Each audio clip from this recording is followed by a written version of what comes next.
I'm bored. This is going to be interesting. So, I'm making this video. I'm not sure I should be making this video, but well, it's how I feel, and it's coming right up. Necrons! Nick speaking, and welcome to this video. Right, today we are talking about Warhammer 40k 10th edition because I feel like I need to say a few things about this edition, about maybe not so much the edition, but my personal current position regarding Warhammer 40k. Now, I've been thinking long and hard about how I was going to format this video. I think what we're going to do is have a quick discussion at first, and then I'm going to move on. I've got 10 bullet points that I want to talk about.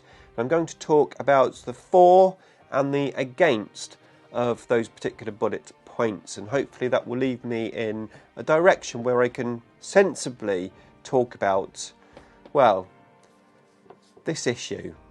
So, I've been playing Warhammer 40k since 3rd edition. I've had an awesome amount of fun with this game, and I've played in every edition since I started.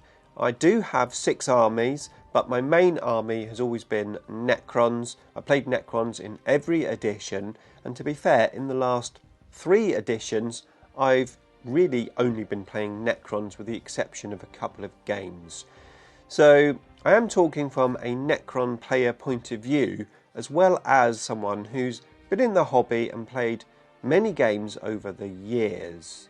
Now, the reason why I'm making this video is because something happened to me a little while ago during a game. I was playing Richard.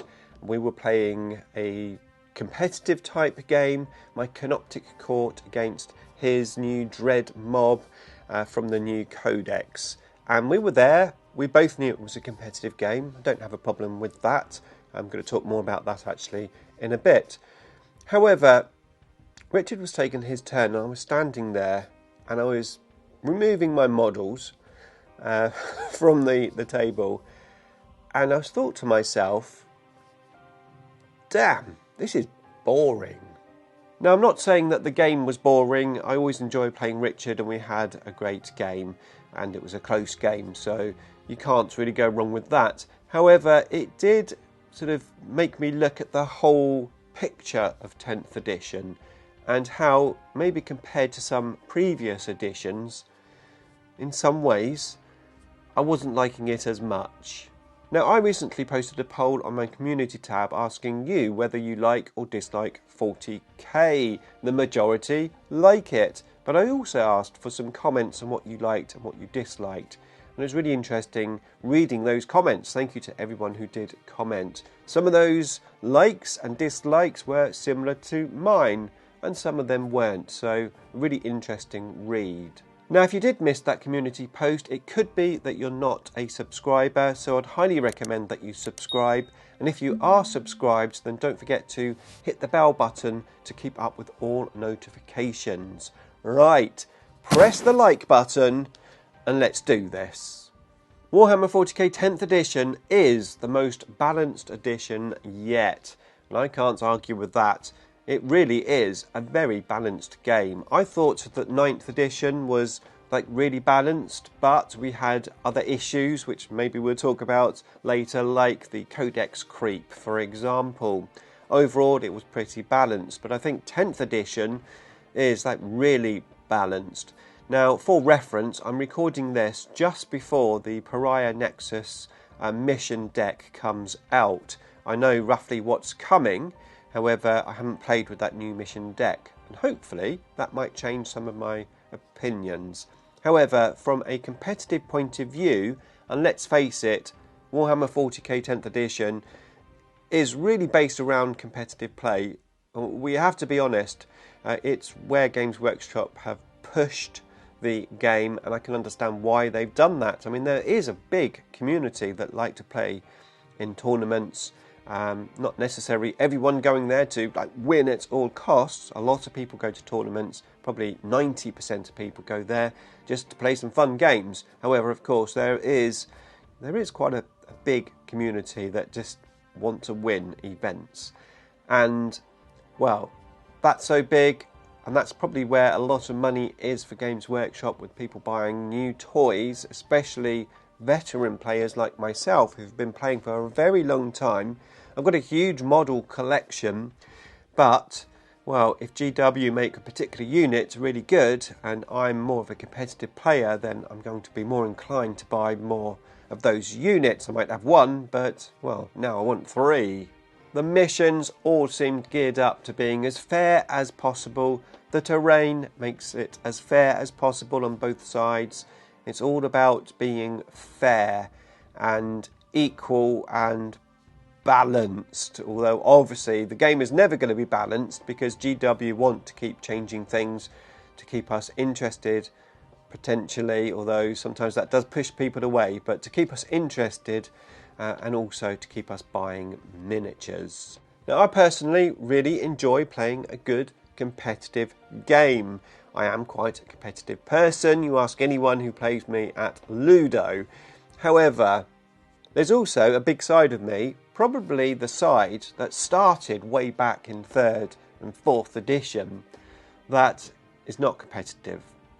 I only got competitive when I got my Eldar army. Eldar were really difficult to play.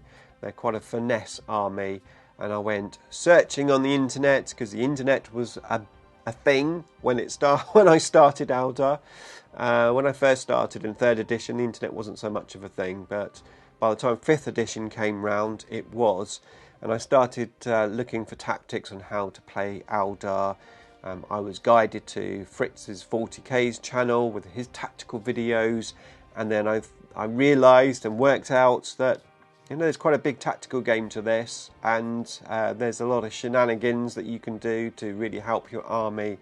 And that's where I started to become slightly more of a competitive type player, if you want to say that. However, I think at heart I'm not really that. I enjoy it, I enjoy the challenge, but you're not going to see me going to tournaments very often. I think I've been to 3 or 4 tournaments in total. It's a lot of fun, but it's not really my thing. Not for a competitive type tournament play. Go to a tournament, play some games, try to win them, but not certainly at all costs. So I think maybe that's why I'm finding 10th edition a bit boring, because it really is geared up to competitive play, evenly matched competitive play, and for me it's made 10th edition pretty bland.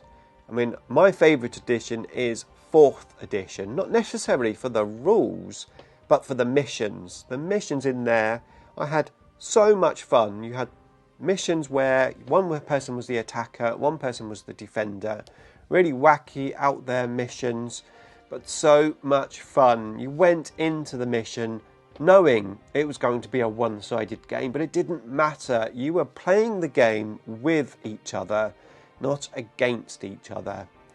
And 10th edition is not like that whatsoever. Tactical objectives for 10th edition are fun, and whilst they are random, I think they're pretty balanced. Now, of course, you don't have to go tactical. You can have fixed secondaries. However, personally, I tend to always play tactical. Well, I have always played tactical, because for me, it's the only fun element of 10th edition that's a bit different from the sort of fixed, everything's fixed type of thing. This is supposed to be a 4. It is a 4 because, yeah, for me, I do really like the tactical objectives. However, it does make building for missions in 10th edition pretty boring. Now, obviously, things are going to change with the new mission deck, but to be honest, I don't think they're going to change a huge amount. I mean, you might change your army lists a bit to suit the new missions, but I think the same predicament is going to be there, and that is that you have to take some auto-include units just for the secondaries, just to play the game. So, for example, at the moment, I'm taking 3 units of Death Marks to Deep Strike In to help do secondaries, and I'm taking 2 units of 3 Scarab Swarms to do my secondaries as well. Scarabs, of course, OC0 aren't going to be able to do those actions now, so they will probably have to change. I'll probably change them for 2 units of single Locust Destroyers to do the same job as the Scarabs. Like I said, the new mission rules are just going to tweak how we do things. So yeah, I find that that's a massive drawback and massive factor that can take the fun away. Now, if you like list building in a more competitive way, that's probably actually quite a good thing. It makes things easy. It's like, right, how am I going to score secondaries? Okay, I'm going to have 3 deep striking units. I'm going to have a couple of units to go in the corners to investigate signals. I'm going to have units that can go forward, get on those central objectives, and you build your army for the mission, which is great. However, it's not exactly how I like to list build. I like to list build in a fun, themed manner. Now, I still try to do that and have a competitive list when I'm playing Richard, but ultimately I'm still restricting myself in that I'm having to build for missions and trying to win. Because if I don't, and I am playing Richard and he's playing his bully boys, for example, which I'm still yet to face, I'm going to get absolutely annihilated unless I take a half competitive list. As I said, I'm playing 6+ Devo, and that game is pure fun. I made a list without thinking about mission rules at all. A bit like I used to do in the old days. You know, there were certain things that maybe you needed in an army, but generally I just took what I wanted. I built the list around the units that I wanted to take. And whilst you can do that in 10th edition, and if you've got a gaming group where you're all playing casually, casual fun games, that's great. If you're in a group where I am generally where your opponent likes to play a bit more competitively, then if you do that, you're just going to get annihilated and it's just not fun for anyone. So yeah, if I had my personal choice, I think I would like to play a couple of competitive games and a couple of non-competitive games, maybe fun, made-up missions, and just mix things up, because I think that's just, well, the variety is the spice of life, as they say. The terrain rules in 10th edition seem to be really good. They certainly make things quite fair. I've noticed that the Alpha Strike is very few and far between, not like some of the old editions where you both set up your armies and if you didn't go first you got obliterated. You don't really hear about that as much in 10th edition.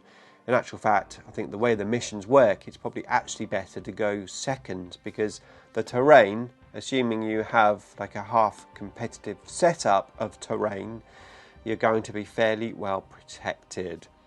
However, isn't terrain boring in 10th edition? Have you noticed how a lot of tables that you see are very similar? Buildings generally is the thing these days, ruined buildings. Oh my god, I mean, in the old days, setting up the terrain was one of the best things. The thing that I really enjoyed, getting my set of Necron terrain out and putting it on the table in a really thematic way. Now, this actually reminds me of a game that I played where I realised how important terrain was. I played Ace Face. I'm not sure which edition it was, but I played Ace Face from Twisted Dice. And I set the terrain up before he came round my house. I made it look as cool and awesome as I could. And then I realised during the game that I didn't really have much cover. And I can't remember exactly what army he was playing. It may have been Tau. And I really needed cover against him.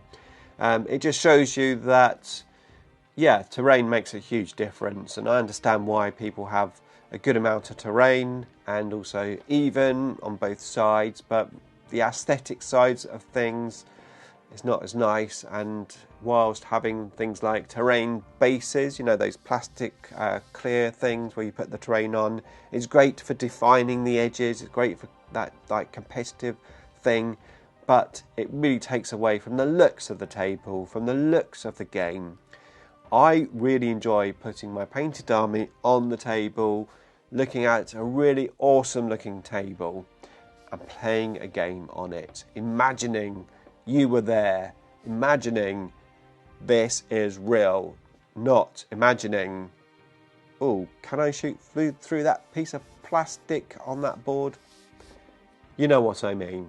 There's no codex power creep in 10th edition. In actual fact, it seems to be the opposite in some cases. So in our previous 9th edition, each codex that came out got more and more powerful. And as a Necron player with the first codex to come out, my codex got weaker and weaker. I had one of the first codices out this time, and my codex hasn't necessarily got weaker and weaker. As I said, some books that have come out, like Custodes, have actually got worse.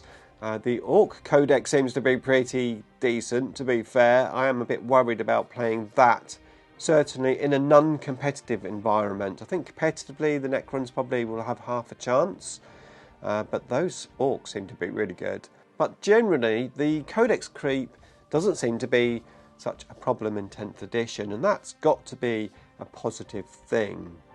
However, how many rules do you need? I mean, GW, keep changing the rules. And that is one issue that I've got with 10th edition. Your codex comes out, like a few weeks later you get the FAQ for the codex, where previously, obviously, it's been written like however long ago. So they've got to update the rules.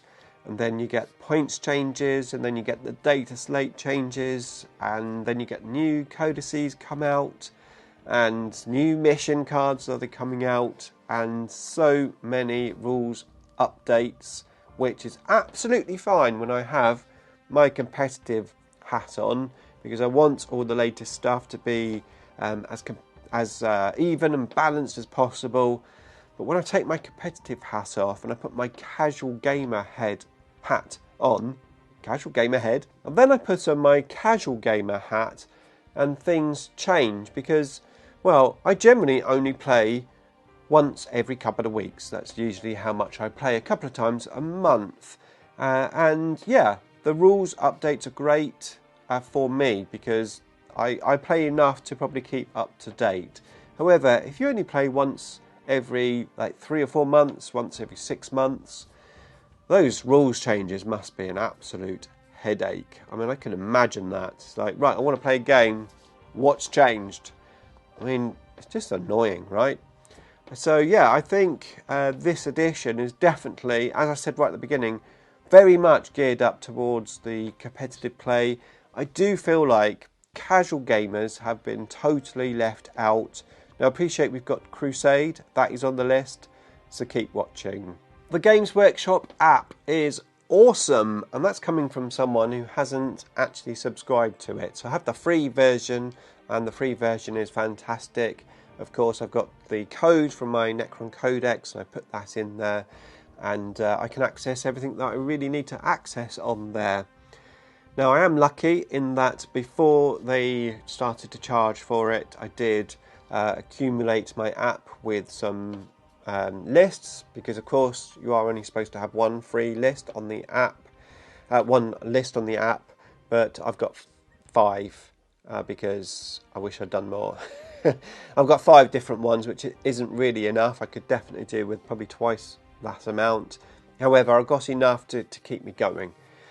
Now, I don't mind paying for the app, but I absolutely 100% refuse to pay for the app via the Warhammer Plus subscription, because I have no interest in all the other stuff on the Warhammer Plus thing.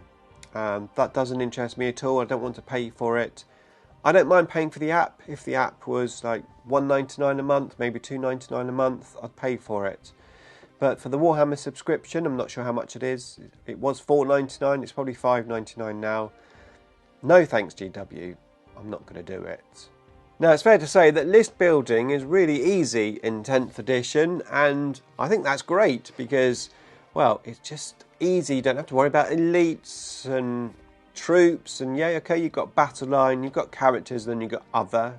Those are the only categories. Don't have to worry about heavy support, etc. So this is awesome because it means if I want to take 3 Doomsday Arcs and 3 Doomstalkers and 3 units of heavy destroyers, I can. I probably won't, but I can. That's really good. So list building is fantastic from that point of view. We don't have to worry about war gear. The war gear is just there in the points. You don't have to pick and choose, and just makes the list building so much quicker and easier. And yeah, I like that. Especially, actually, funny enough, from a non-competitive point of view, because, well, sometimes it gets to Friday night, you think, am I playing tonight? Am I not? You phone up your buddy, you used to in the old days, now you WhatsApp them. Do you want a game tonight? It's like, yeah. How many points? Oh, I don't want to be late tonight. Well, let's play like 1,200 points. 1,200 points. And then you've got to make a list. Well, now with the app and with how list building works, it's very easy to go in and quickly make a list. So I'm really liking it from that point of view. However, there's a lot of things I don't like about list building in 10th edition. It may sometimes be easier. However, I really don't like the fact that it's like units of 5 or 10 or 20. But the fact that you can't take a unit of 9 to help you sort of manipulate your army list to get to the points that you need to get to have everything that you want in there. So you've got like 2,005 points. In the old days, you'd say drop a flayed one and then you're done. Now it's very difficult to do that because you've got to drop a unit of 5 or a unit of 10 and then maybe put something else in there. And whilst, yes, you've got the enhancements to maybe soak up a few of those miscellaneous points, that doesn't always work out that well. The enhancement choices aren't that varied, or they don't get many of them. A lot of people in my poll that I did complain about enhancements. They prefer war gear and relics, warlord traits and relics, because it just gives you a bit more variety to list building and potentially, yeah, can soak up some of those miscellaneous points that you've got. So I like and I dislike list building, to be honest. It's difficult. The introduction of universal special rules, again, is fantastic. It does make life a lot easier. It's like, right, what's that weapon got on there? If my opponent says it's lethal hits, I know what lethal hits are. If they say it's sustained hits, I know what sustained hits are. We've all got them. It makes just life a lot easier. Now, interestingly, I watched a video from Winter's SEO, and he made a video about universal special rules, saying that effectively we should have more, because there's quite a few special rules which most armies have under different names, like fall back and shoot, for example. And he was talking about, we should have even more universal special rules, like hit and run for fall back and shoot. So if my opponent says, yeah, I've got hit and run on that unit, I know what it means. But he has to say something else. He's got a funny name which no one can pronounce, and the next person's got exactly the same rule with a different name. It's a little bit like the old days. So they brought those universal special rules in, but they haven't maybe brought it in enough. But having said all that, aren't armies getting quite bland and boring? Aren't they all getting quite similar? It's like every army has a unit which has access to sustained hits and lethal wounds. Every army has access to buff units with those type of stats. Like, oh, I'm going to give this unit lethal hits. Everyone's got the same stuff. And whilst that's good, because when they tell you what they've got, you know exactly what they've got. It's like there's no flavour to the armies anymore. There's no, it's almost like the fluff of the armies disappearing. And that is a shame, because that was a lot of fun in the old days. When you play an army, they've all got their quirky little rules, and it's very interesting to play against. Now, everyone's got the same. All the armies are fairly bland. I mean, obviously there's a few exceptions, but on the whole, that's what I'm feeling. GW have catered for people that don't want to play competitive match play, as they call it. We've got, I can't remember what it's called because I don't play it. We've got Crusade. We've got Crusade for narrative play. So there you go. Don't want to play competitively. Don't want to play match play. Off you go. Play Crusade. No thanks, Games Workshop. I appreciate there's quite a few people out there that do like playing Crusade. However, it's not for me whatsoever. I've not played it, I admit, but I'm really put off by Crusade because I don't like the idea of playing narrative games where you play a game and what happens in that game affects the next game. Now maybe that's because of my gaming group that I play in. If I had a gaming group that played that type of game every week, then I'll probably be into it more. But for me, I don't want to play Crusade. I've looked at the Crusade rules and I don't get very far. The very first couple of paragraphs talk about adding, keeping notes of what units do what, etc. So you can add things to them and that. It's like, no. I want to play a fun game that's not competitive. I want to play 4th edition type games where just give me some missions that I can play that are just fun. I just want fun. I want to play fun. I don't want to play fun games that continue and affect the next game that I play. I want to play one-off fun games. That's what I'm trying to say. Whether that's done in an Only War mission pack, please GW, bring out something like that. Because I think that's a great way of introducing the fun game into this scenario that we're in. At the moment, it's narrative games, match play games. Where's that middle ground, GW? Where's that middle ground? Give it to me. Data slates and point changes keep the game up to date, balanced, level, and also fun, because it keeps you on your toes when you're playing this game. If you have a list, you can't just take one list and say, right, that's it, this is my 10th edition list, I'm going to play this the whole through 10th edition. Because GW will change the points, they'll change the rules, and you will have to adapt. And that's great, it keeps the game fresh.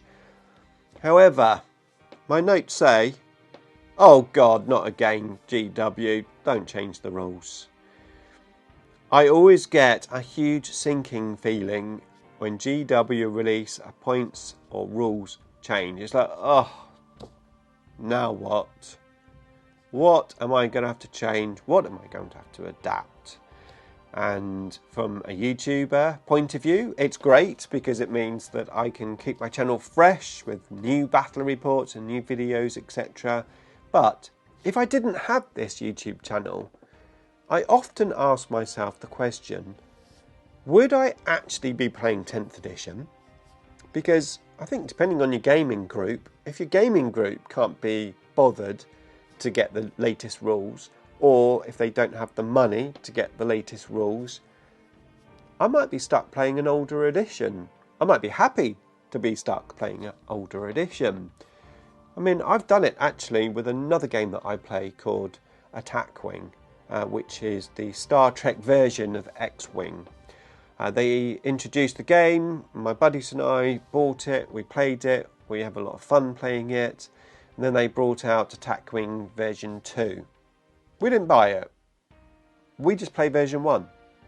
It's what we've got, we only play for fun.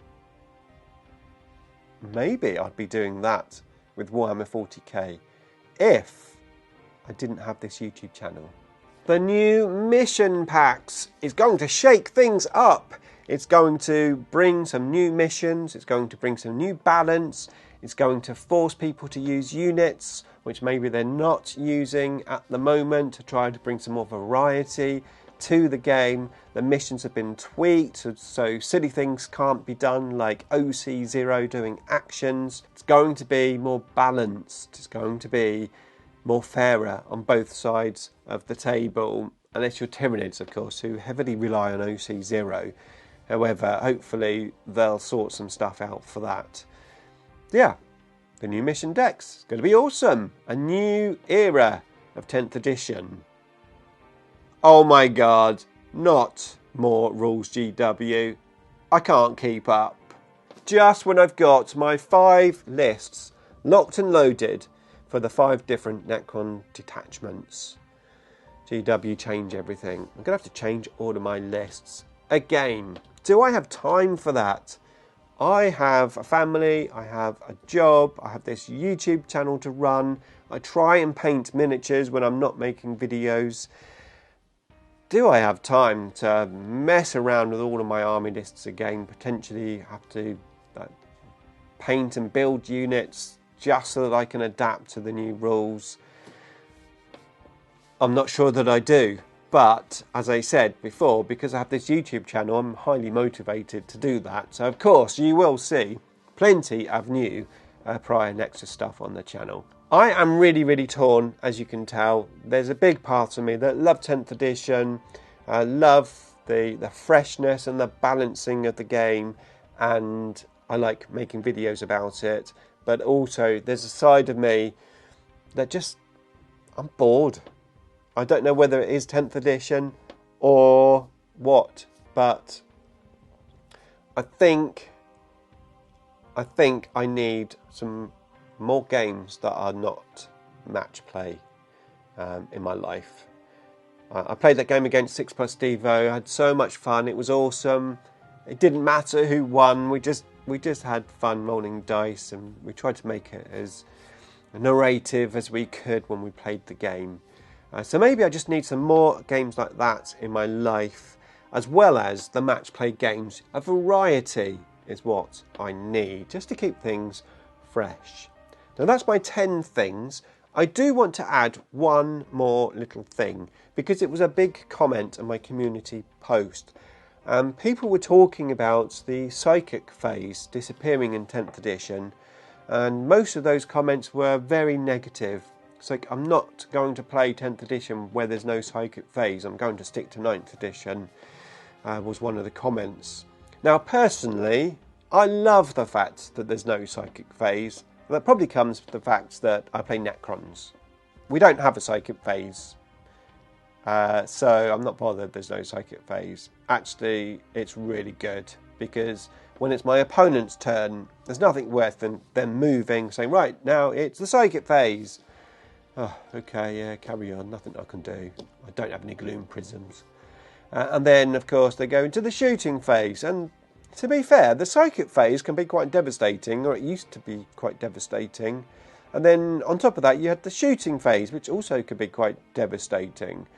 So, from a personal point of view, I like the fact there's no psychic phase. Okay, so that is my thoughts. As I said, this video may be all over the place because I've got so many thoughts. I try to condense them down into a more easy format, but I'd really love to hear your thoughts. What do you think? Let me know in the comments box below. In the meantime, if you would like to see some of my battle reports, including the match play ones and my game against 6+ Devo, which may or may not be out yet, I'm not sure, then check out this Battle Reports playlist right there.